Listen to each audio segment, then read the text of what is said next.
ባለጌ ካሳደገ የገደለ ይጠርቃል ይላል የሀገራችን ሰው። እንግዲህ ውቤት የቆሰቆሰችው ዛሬ ለወንድሟ ለአስማረ ተርፎት ነበረ።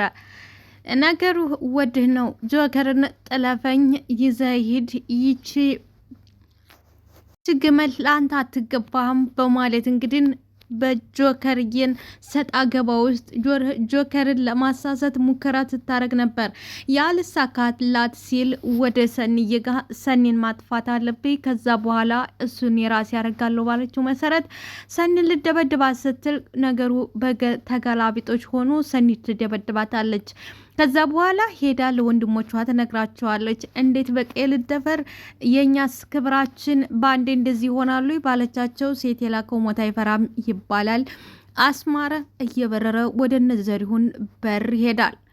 ከዛ በኋላ የዘሪሁን እናት በሬን አልፈህ ግቢ ገብተህ ሰኒን ልጅን አሳልፌ አልሰጥህም እባክህ ረፍ ይሉታል። ሰላም ጤና ይስጥልኝ ውድና የተከበራችሁ አድማጭ ተመልካቾቼ፣ ላይክ፣ ሰብስክራይብ፣ ሼር በማድረግ አበረታቱኝ። አመሰግናለሁ። የዘሪሁን እናትም ትልቅና እናቱ እንደውም አያቱ ይሆናሉ። እባክህ ልጄ እያሉ ሲሉት እናትህ አልሆንም ይሉታል።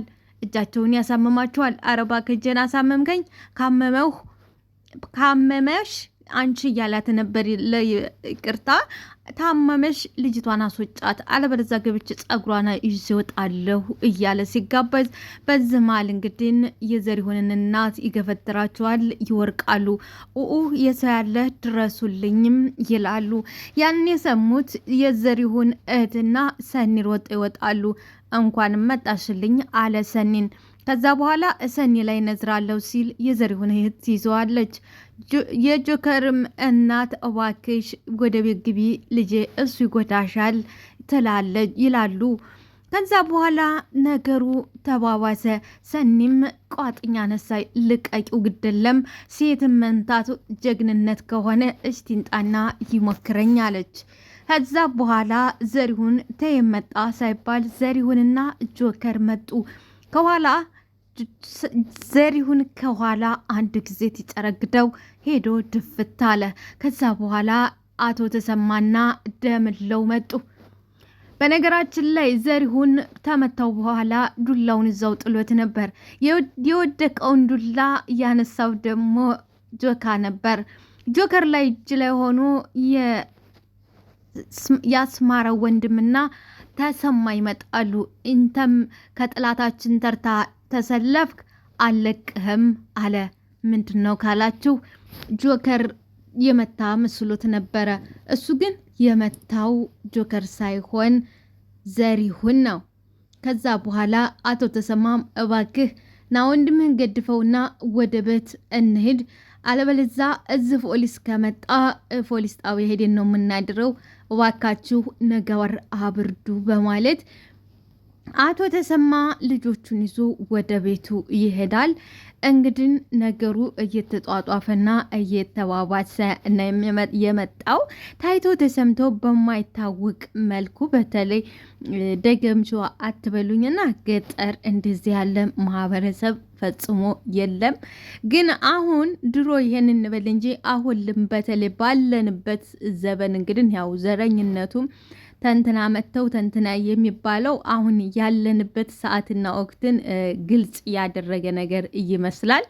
እንዴት ቀያችን ድረስ መተው ከከተማኛ ቀይ መተው በቀያችን ባረዳችን ሊደፍሩን ያምራቸዋል ነው የሚሉት እንግዲህ። ስለዚህ በጣም የሚያሳዝን ነው። በዛ አጋጣሚ በአሁኑ ሰዓት እንግዲህ ጆከርና ሰኒ ወደ ከተማ ቢመለሱ የተሻለ ነገር ይመስለኛል። ምክንያቱም በዚህ እንግዲህ ነገ ደግሞ አስማረ ምን እንደሚያደርግና ምን እንደሚያደርጉ ያው ግልጽ ነው። ስለዚህ በዚህ ሰዓት እነ ጆከር ወደ ከተማ ቢመለሱ ወይንም ደግሞ እነዚህ ልጆች ከዚህ ከጨዋታ ቢወጡ እኔ እንደራሴ መልካም ነው እላለሁ። እናንተስ ምን ትላላችሁ? ውድና የተከበራችሁ አድማጭ ተመልካቾች ፕሊዝ ቻናል ሲደርሳችሁ ላይክ፣ ሰብስክራይብ አድርጋችሁ አበረታቱ። መልካምነት ለራራ። እንግዲህ ዘሪሁን ቆይ በምን ተነስቶ ነው በምንድን ነው የሺ አንቺን ሊመታሽ መጥቶ ነው ብሎ ጆከር ጠየቀ። ሰንዬም በአንተ በውሽማ እኔም ለሚስት ልመታ ነበር አለች። ምንድነው ነገሩ አለ ዘሪሁን። እኔ ምን አውቃለሁ፣ ውቢት መጣች፣ ከዛ ይዘህ ጥፋ ጥለፈኝ አለችኝ። እኔ ዞር በይ ከዚህ ብዬ አባረርኳት። እኔም ማውቀው ታሪክ የለኝም አለ ጆከር። ሰንዬም እኔ እነግርሃለሁ፣ እንደውም እኔ እነግርሃለሁ ሄጄ አናቷን ብዬ ነው የመጣሁት፣ አናቷን ብዬ መጥቼልሃለሁ። በቃ ታመማት፣ እንደውም ሄድ ጠይቀህና አለች ጆከርን። ሰንዬ እንግዲህ ይህን ተተናገረች። ኧረ እባካችሁ እናንተ ልጆች እባካችሁ ነገር አብርዱ አሉ የጆካ የዘሪሁን እናት። በዚህ ሰዓት እንግዲህ ሰንዬም ተናዳ ወደ ቤት ገባች። ጆከርም ተከተለ። በነገራችን ላይ እንደምናውቀው ሰንዬ በጣም ተወደዋለች፣ ከምንለውና ከምንጠብቃት በላይ በጣም ተወደዋለች። እንግዲህ ለሰው ልጅ ፍቅር ነው። አብዛኛውን ብዙ ሰው ገንዘብ አይቶ ለገንዘቡ ለቤት ለመኪና ብሎ ነው የሚያፈቅረው። እንደዚሁም ደግሞ ቤተሰቡ የማን ነው ምንድን ነው ምን አለው ተብሎ በሚባልበት ዘመን ደግሞ ሰንዬ እንግዲህ ምንም የሌለው ላይ ፍቅር ብቻ በፍቅር ብቻ አፍቅረው እንደውም ደግሞ ይነጥቁኛል፣ ማንም ሰው እንዳይብኝ አልፈልግም በማለት እንግዲህ ትሳፈጣለች። ይህ የሚያሳየው በደንብ በጣም የምትወደውና የሚፋቀሩ ባልና ሚስት ናቸው ትላላችሁ። እንግዲህ የተረገመች ከንቱ ውቢት የምትባል ከንቱ ወይ አታፍር ወይ አታምር፣ መጥፎ ነው። ታታይ ምን ነው ደህና አይደለሽም አለ ዘሪሁን። የሽየም እግሯን እኮ መቷታን ያስማረ እግሯን መታት እኮ ታታይን መታት ብሎ ይሄ ወራዳ ብሎ እግሩና ዱላውን አንስቶ ሊሄድ ሲል ታው ልጄ ሬሳዬን ተራምደህ እንደርክ ነው የምቆጥረው፣ ሁለተኛ ስትመለስ አታገኘኝም አሉት። ገባኝም። ቆይ ሂድና ጠይቃት ማለት ምን ማለት ነው አለ ጆከር ተከትሎ ገብቶ። አላቅልህም አሁን ምን እየተሰማኝ ታውቃለህ? ምን እየተሰማኝ እንደው ታውቃለህ?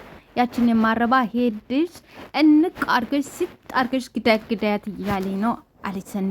ይኸውልሽ ሰኒ፣ በሰው ሀገር ችግር አትፍጠሪ እባክሽ፣ ችግር አትፍጠሪ። አሁን ተረጋጊና ወደ መጣንበት ወደ ሀገራችን እንመለስ አለ። ምን ነው የተያዘ ነገር እኮ አይጎዳም። ምን ነው ለብቻ ይዛሃት ሂድ እንጂ ይዛሃት ተመለስ እንጂ አለችው። ጆከርም ተናደደ። ቆይ አቅልሽን ስተሻል ወይ? እኔ እኮ ባለ ትዳር ነኝ። ምን አጎደልሽብኝ ብዬ ነው ሌላ ሴት እምመኘው? ምን አጉድለሽብኝ ነው ወደ ሌላ ሴት የምሄደው አለ። መልሽልኝ አለ። መልሽልኝ፣ ዝም አትበይ፣ መልሽልኝ። ሰኒም እሷ ትወድሃለች አለ አለችው። ከዛ በኋላ ጆከር እንዴት እሷ ትወድሃለች ማለት ታዲያ እኔ እሷ ነኝ ማለት ነው እንዴ? እኔ ያንቺና አንቺ ብቻ ነኝ፣ ሌላ ማንም አይነካኝም። ምንድነው ማቶችኝ? ለምንድነው ማትረቸኝ? ከራሴ በላይ እኮ ነው የምወድሽ አላት። እኔም እኮ እወድሃለሁ፣ አንተን ማንም ሲወድህ ማንም ሲያይህ ማየት አልችልም። እኔም እወድሃለሁ፣ ማንም እንዲያይህ አልፈቅድም። ከዛ በኋላ ሳባ አድርጎ እቅፍ ካደረገ በኋላ ቀስ በሚል ድምፅ ከጆሮቿ ስር ሆነው ፍቅር ውስጥ እኮ መተማመን ግድ ነው። እኔ ማንም አልሆንም፣ ያንቺ ብቻ ነኝ። እሺ ምናለው እኮ ግን ደግሞ እንደዛ ስታደርግ ሳያት በቃ ትዕግስቴን አስጨርስ። እንግዲህ ተቃቅፈው እርስ በርሳቸው መልካሙን ቃል ሲመላለሱ በጀረግንድና በጀረግንዳቸው ስር ሆነው ትሾካሸቁ። የዘሪሁን እናትና የሽዬ መተው ይመለከታሉ። እንደዚህ እያበዳችሁ ስመጡ እኮ ልትደባደቡ ነበር የመሰለው። ትተቃቀፉና እንደዚህ ትሆናላችሁ እያልጠበቅኩም ነበር አሉ። ከዛ በኋላ የሽዬ ነይ ታትዬ ነይ ረፍት አድርጊ ታትዬ አለች። ወይዘሮ ሀረግዬ ወደ ሄኖክ ጋር ስልክ ትደውልና እንገናኝ ትለዋለች። ሄኖክም ፈራ ተባ ሲል ባለችው መሰረት ያለችው ቦታ ቀደም ብሎ ይገኛል። ወይዘሮ ሀረግም እሳት ልሳ እሳት ጎርሳ እየበረረች መጣች። መጀመሪያ ለምንድነው ምን ነበር ካላችሁ ይሄ ልትል ያነሳሳት ትናንትና ተሰንዬ ጋር ተቃቅፎ አይታ ነበረ።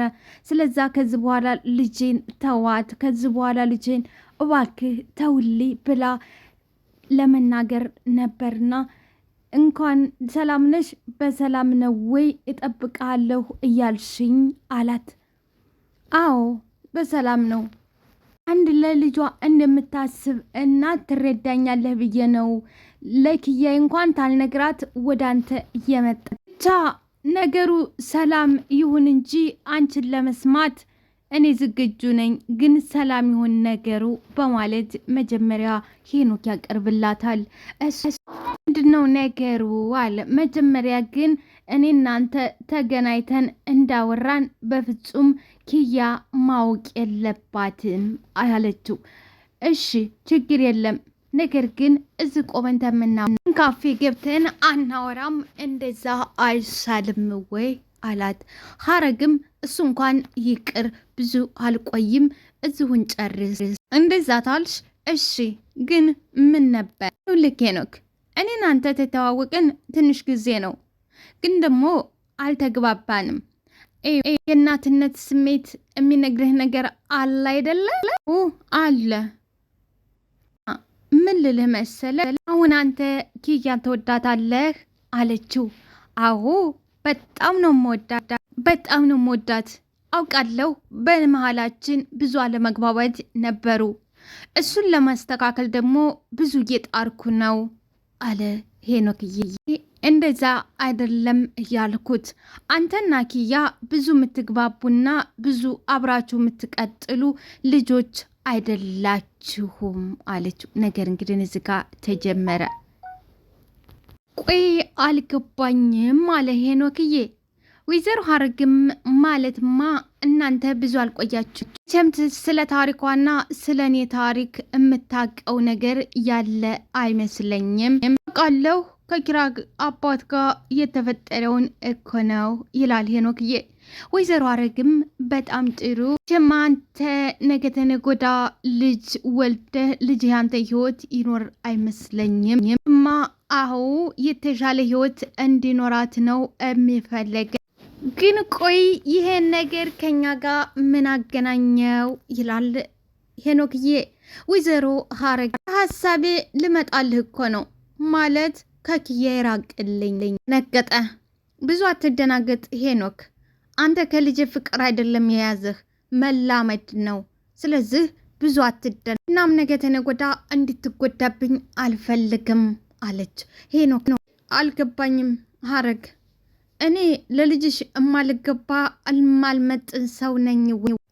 አዎ በእንደዛ አይነት ከሆነ የሚገባህ ለልጅ አትገባትም አለችው። ላይክ ሰብስክራይብ ሸር አድርጉልኝ። አመሰግናለሁ።